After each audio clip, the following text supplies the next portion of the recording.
It is November 29th, 1987. Korean Air Flight 858 is getting ready to leave Baghdad, Iraq. The flight will go to Seoul, South Korea, with stops in Abu Dhabi and Bangkok. On board are 115 people, 104 passengers and 11 crew. Most of them are South Koreans who have been working in the Middle East and are finally going home. Inside the plane, it feels like any other long flight. Some passengers are exhausted construction workers, holding small bags of gifts for their families. Others are chatting quietly, thinking about home-cooked food and the faces waiting for them at the airport. A South Korean diplomat and his wife sit among them, reading and resting. The crew move through the cabin with calm, practiced smiles. They have done this route many times before. The Boeing 707 has just been repainted, even carrying a symbol for the upcoming 1988 Olympics in Seoul. To everyone on board, this is just another trip through the night sky.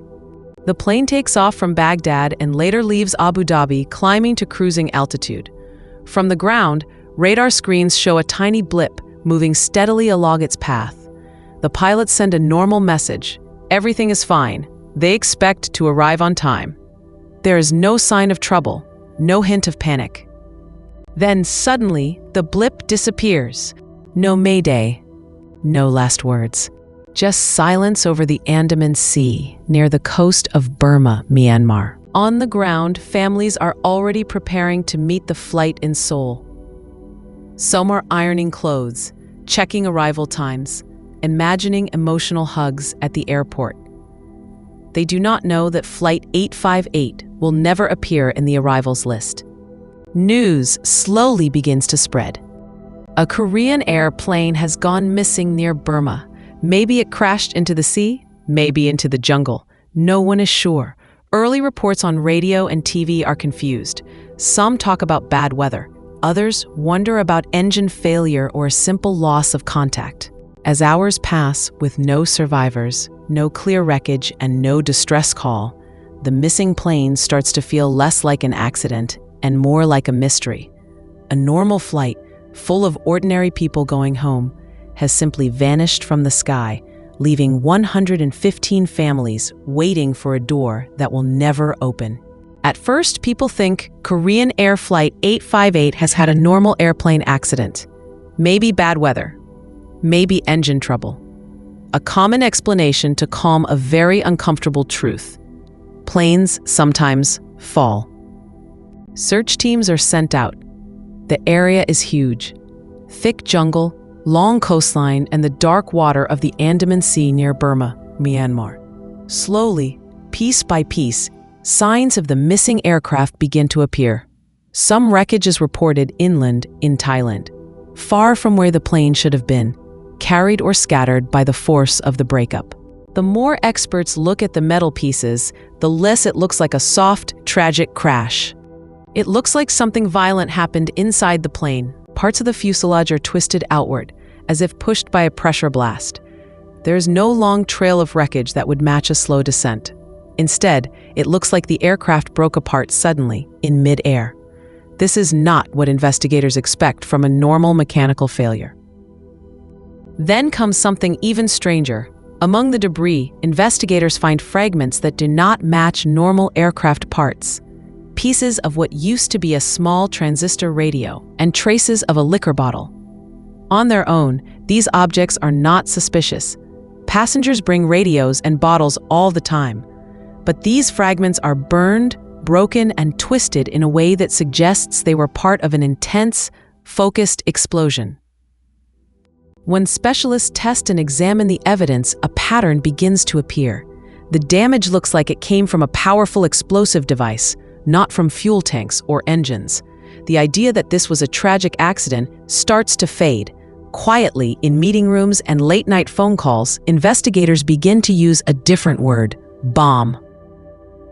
There is another problem.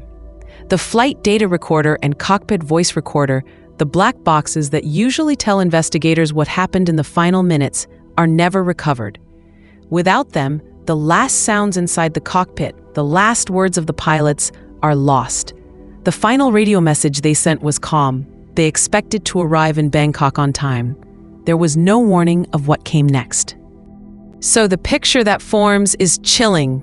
A plane flying normally. A sudden explosion inside the cabin. The aircraft tearing apart in the sky. No distress call. No chance for anyone to react. To the families, it is already a nightmare. To the investigators, it is now something more than a crash. The wreckage does not tell the story of a simple failure of metal or machine. It tells the story of an attack, a murder in the air, carried out by someone who has not yet been found. While experts are still trying to understand what happened to Flight 858, a very different story is unfolding far away in Bahrain's airport.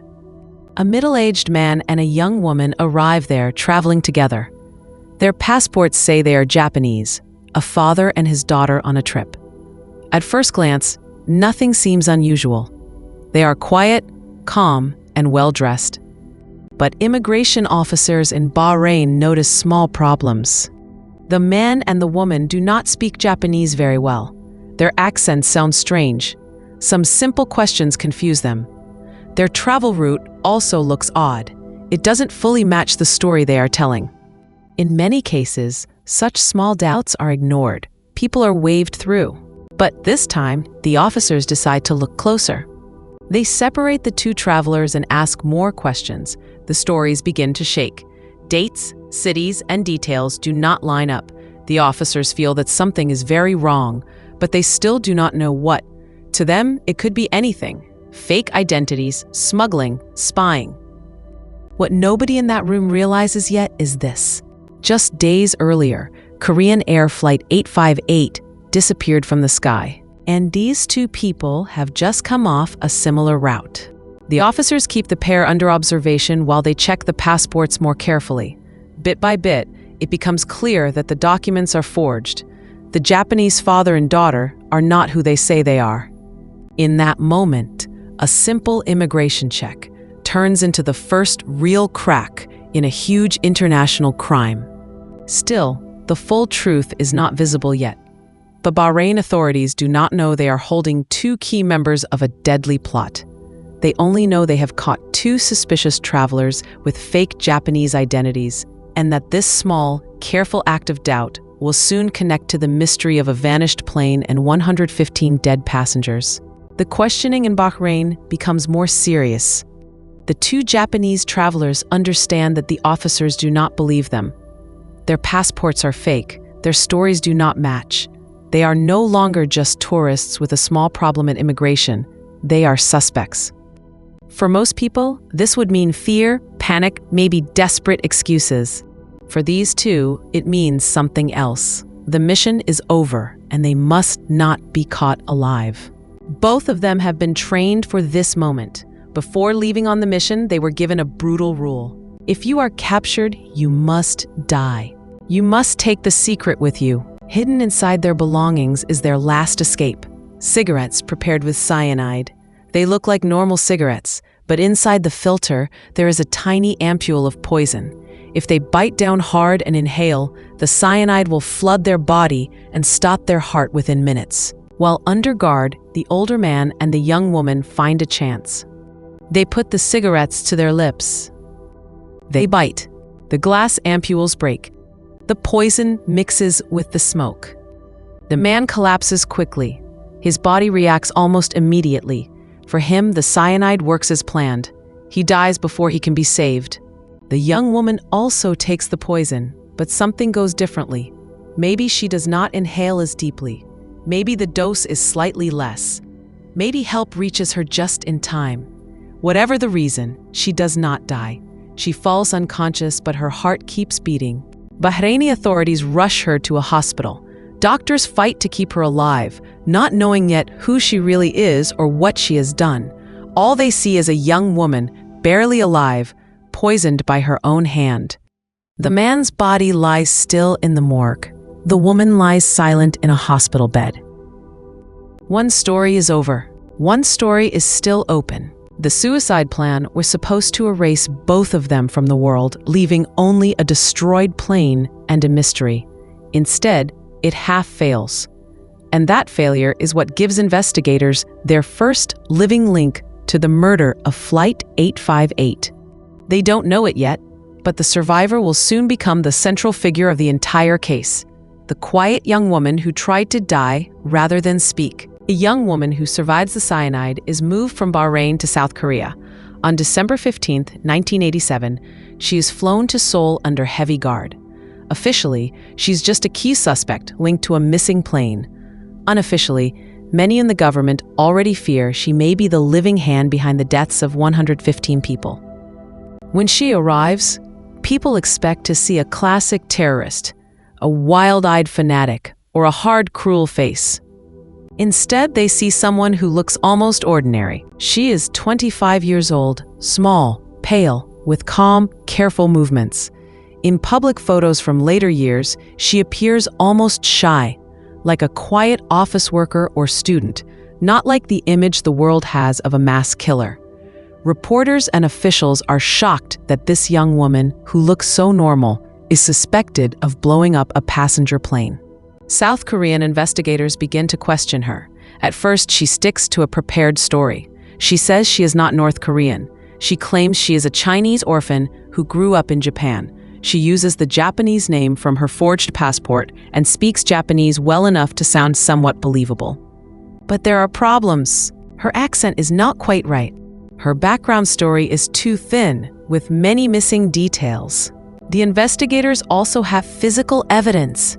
The cigarettes with cyanide used in the suicide attempt match the type of poison tools previously linked to North Korean agents. Her dead partner's teeth are filled with a kind of soldered metal common in North Korean dentistry.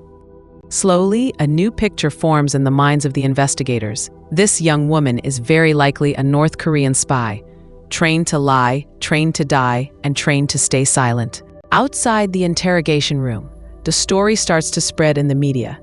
As the weeks go by, newspapers and TV networks report on the case of the mysterious female suspect who may have been on the escape route from Korean Air Flight 858's bombing. People read that a woman, not a man with a gun, not a bomber with a mask, might be responsible for 115 deaths in the sky. This detail shocks many ordinary South Koreans. In conservative 1980s society, the idea of a young woman being used as a terrorist is disturbing in a special way. It feels like an attack not only on lives, but on the image of what a woman is supposed to be: gentle, caring, harmless. Inside the interrogation center, the investigators watch her closely. She often sits with her hands folded, answering in a flat, controlled voice. People who later write about her describe her as almost robot-like, very obedient to authority, not showing much emotion. She does not act like someone who randomly joined a crime. She acts like someone who has spent years doing exactly what she is told. To the police, she is now two things at once: a suspect in mass murder and a possible product of a powerful state machine. They need her to talk. They need to know not just what happened to Flight 858, but who sent her and why. For now, though, she refuses to admit anything. She repeats her cover story. She hides behind the fake identity like a mask. The only clear facts are these: she traveled on the same route. She carried the same type of cyanide used by known North Korean agents. She tried to die before she could be questioned. To the outside world, she becomes a dark symbol. The calm young woman who might have killed 115 people and then tried to vanish with poison smoke. The world has now seen the face connected to the destroyed plane. But her past, how she became this person, this perfect weapon, is still hidden. That story will begin to unfold only when investigators start digging into her life before Flight 858. To understand Kim Hyon-hui, you have to go back before Flight 858, back to the life the North Korean state built for her. She was born in 1962 in Kaesong, in a family that was not poor. Her father was a diplomat, and from a young age, she was taught that North Korea was the best country in the world and that its leader was like a loving father to all people. At school, she did well, followed rules, and believed all the propaganda she heard. After high school, she went to Kim Il-sung University, then transferred to the Pyongyang University of Foreign Studies to study Japanese. She was smart, disciplined, and good at languages, exactly the kind of student the state liked to watch closely. One day, when she was around 18, a black car came to her school. Officials from the ruling party called her in and told her she had been chosen to serve the country in a special way. She was not given a choice. She was told to pack her things. She was allowed one last night with her family. Then she was taken away. Kim was brought to a secret training compound in the mountains outside Pyongyang, a kind of elite spy school. There she was given a new name, Okwa, and told that her old life was over. She would no longer be just a student. She would become a weapon for the revolution. Training was hard and lasted for years.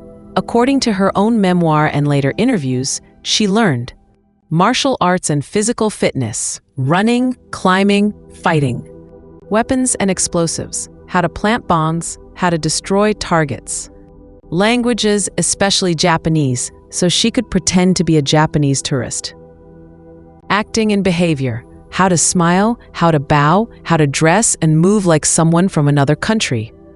Her Japanese teacher was later identified as Yaiko Taguchi, a Japanese woman kidnapped by North Korea.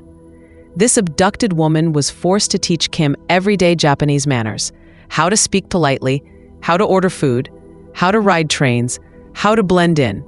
Even Kim's fake Japanese identity was built on the stolen life of another victim. The students at the spy school were also shown many propaganda films.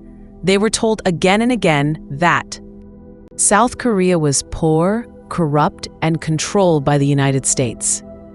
People in the South suffered and cried under American puppets. Japan and the US were cruel enemies. North Korea alone was pure, just, and heroic. Kim later said she truly believed this. She did not think of herself as a future criminal. She thought of herself as a soldier on a sacred mission. As part of her training, she was sent to places like Macau to learn Cantonese, walk through real supermarkets, use credit cards, and visit discos, things that did not exist in North Korea. She was being prepared to move through foreign cities without looking out of place. The training went on for more than 7 years. There were tests and exams that were not like school exams at all. In one test, she had to secretly enter a mock embassy building, find a document, memorize it, and leave without being caught. Everything she did was designed to make her better at lying, hiding, and obeying orders without question. By the time she finished this long process, Kim Hyon-hui was no longer just a bright girl from Kaesong. She was fluent in Japanese, trained to kill with her hands or with a bomb, skilled at pretending to be someone else, and deeply convinced that any act, even mass murder, could be right if it helped her country. In her own words, she had become an obedient machine. The North Korean state had spent almost a decade shaping her thoughts, her skills, and even her identity. When her training was finally complete, she was ready for whatever mission they chose for her, a mission that years later would make her name known around the world and leave 115 people dead in the sky. Days pass in Seoul. Kim Hyon-hui is questioned again and again. She repeats the same story. I am a Chinese orphan. I grew up in Japan. I have nothing to do with the bombing. The investigators don't believe her, but they also understand something else. This woman has lived her whole life inside North Korean propaganda. In her mind, South Korea is supposed to be a dirty, broken puppet of the United States, full of beggars, chaos, and corruption. So they tried a different tactic. After about 8 days of questioning, they let her watch real images of Seoul. On a television screen, she sees ordinary South Korean life, wide streets, busy traffic, modern buildings, bright signs, shops full of goods, people laughing and shopping. It looks nothing like the hell she had been taught to imagine. For a moment, she is just staring. Then the shock begins. If this is South Korea, then everything she was told in the North was a lie. The country she was ordered to hate is not starving. The people she was taught to kill are not miserable slaves of America. Inside her mind, two worlds crash into each other. The fake South Korea from North Korean films and lessons. The real South Korea right in front of her on the screen. This clash is too big to ignore. She understands that her entire belief system is false. She realizes that she has killed 115 people for a lie. In that moment, something breaks. She suddenly turns to the female investigator who is with her. For the first time, she speaks in clear Korean instead of Japanese. She throws herself into the woman's arms and cries out, "Forgive me, I am sorry. I will tell you everything." The mask is gone. The Japanese orphan story is over. She admits she is North Korean. She admits she is an agent. She admits she was involved in the destruction of Flight 858. She says she was used as a tool for North Korean terrorist activities and begins a long, detailed confession. For the investigators, this is the turning point. Before the film, they had only suspicions and scattered evidence. After the film, they have a living witness who is ready to talk. For Kim herself, it is something deeper and darker. The moment she sees the truth on that screen, she cannot go back to the old story in her head. She is no longer only a loyal soldier. She is now a mass killer who understands exactly what she has done, and that the people who sent her lied to her from the beginning. From here on, she will start to explain who gave the orders, what the mission was, and why Flight 858 was chosen. But that part of the story belongs to the next chapter. After Kim Hyon-hui breaks down and admits who she really is, the investigators ask a simple question. Who told you to do this? Her answer changes the whole case. Kim explains that the bombing of Flight 858 was not her own idea, not a small secret mission by low-level agents. She says the order came from the very top of North Korea's leadership. According to her, the instruction to blow up a South Korean passenger plane was personally written by Kim Jong-il, the son of leader Kim Il-sung and the future ruler of North Korea. She describes the mission in clear, cold detail. She and her partner were told, plant a bomb on a South Korean airliner. Make sure it explodes after you get off, while the plane is still in the air. Leave no survivors. The bomb was hidden in a Panasonic radio with extra liquid explosive disguised as a liquor bottle. A timer was set to go off hours after the plane left Baghdad. Then she explains why. North Korea was furious that Seoul, not Pyongyang, had been chosen to host the 1988 Summer Olympics. The South was about to stand in front of the whole world, showing modern stadiums, big crowds, and economic success. For North Korea, this was a humiliation. Kim says they were told the bombing would destabilize the South Korean government, cause chaos before important elections, scare other countries so much that they might not send athletes to Seoul. In her confession, she says she believed this attack would help start a revolution in South Korea and reunify the fatherland. To her, at that time, killing 115 people was presented as a patriotic duty, a way to serve her country and her leader. Investigators also see that this attack fits a pattern. In the early 1980s, North Korea had already been blamed for another deadly bombing in Rangoon, Burma, trying to kill the South Korean president. Flight 858 now looks like another step in a long line of state-planned terror operations, not an isolated crime. Kim tells them she now feels she was used as a tool for North Korean terrorist activities. She was trained for years, given a fake Japanese identity, sent across many countries, and finally ordered to place the bomb and walk away. In her mind back then, she was not murdering civilians. She was following a sacred order from the dear leader. With this confession, the focus of the story changes. It is no longer only about a woman and a bomb. It is about a government that turned a young woman into a weapon, then aimed that weapon at a plane full of ordinary people to send a message to the world. The bombing of Flight 858 is now officially seen as state terrorism, linked directly to North Korea's attempt to stop or damage the 1988 Seoul Olympics.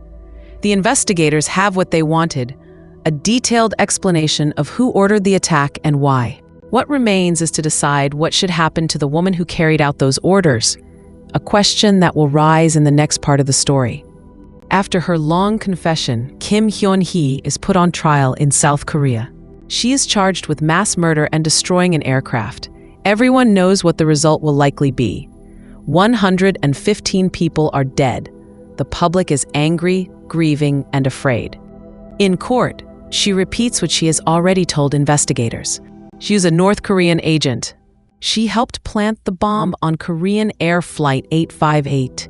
She believes she was following orders from the top of North Korea's leadership.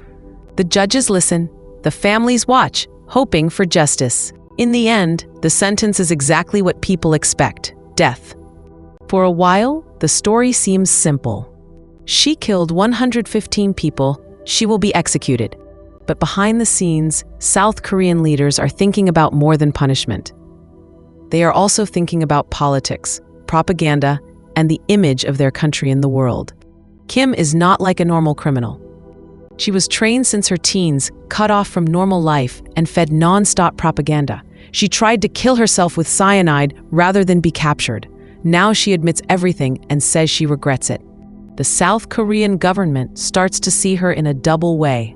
Yes, she is the person who carried out the crime, but she is also a tool used by North Korea, shaped from childhood into a human weapon. Then comes the twist that shocks many people. In 1990, South Korea's President Roh Tae-woo grants her a presidential pardon. Instead of being executed, she is forgiven under the law. The official message is clear. The real criminals, the government says, are the North Korean leaders who planned the bombing. Kim herself is described as a brainwashed victim, a young woman used by a brutal regime. Some South Koreans accept this view.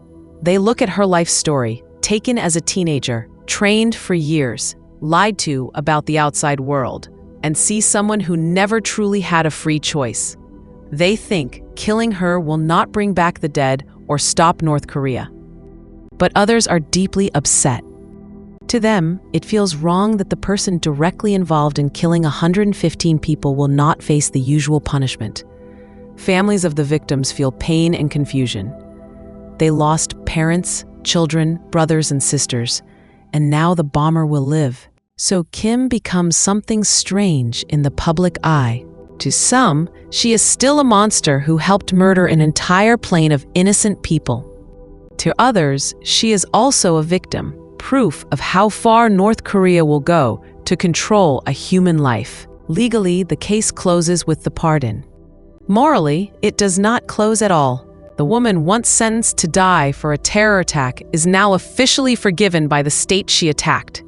She will not walk freely in public or live a normal life, but she will live, carrying both her guilt and the government's decision that she was more tool than mastermind.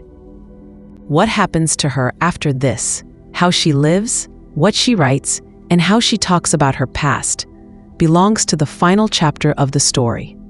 After the pardon, Kim Hyon-hui does not become a public figure in the normal way. She disappears from everyday life and moves into a world of guards, safe houses, and secrecy. South Korea's government knows one thing very clearly. North Korea now sees her as a traitor. She has confessed on TV, testified that the bombing was ordered by Kim Jong-il, and later speaks in interviews about her training and missions. North Korea denies any responsibility for Flight 858 and calls the whole story a fabrication. So a living ex-agent who keeps talking is a danger to them. Because of this, Kim lives under constant protection. Reports say she lives in exile inside South Korea, in places that are not publicly revealed. She is watched over by security because she fears that North Korean agents could still try to kill her. In 1993, she publishes her memoir, The Tears of My Soul. In the book, she tells the story of her childhood, her spy training, the bombing, and her life after arrest. On one of the first pages, she writes that she is dedicating the book to the families of the victims of Flight 858 and that all the money from the book will go to them. Some writers and researchers later questioned how perfectly accurate every part of her book is, because it was written in a very political context. But for Kim herself, the book is presented as part confession, part apology, and part warning about the North Korean regime that created her. Her private life also changes. Around 1997, she marries a former South Korean intelligence officer who once helped guard and question her. They have children, and according to later reports, try to live as quietly as possible, like any ordinary South Korean family, except that her past is never truly gone. From time to time, she appears again in the news. In 2010, Japan invites her under tight security to speak about the abduction of Japanese citizens by North Korea. She explains that one of the women who trained her Japanese language, Yaiko Taguchi, was herself the kidnapping victim. In interviews with foreign media, she talks about her life as a super spy, how she was groomed for the bombing, and how she now lives with deep regret. Meanwhile, the political impact of Flight 858 continues. The bombing becomes one of the key reasons the United States lists North Korea as a state sponsor of terrorism, a label that shapes sanctions and diplomacy for decades. Yet North Korea still officially denies that it carried out the attack. It insists the bombing is a lie made up by South Korea and its allies.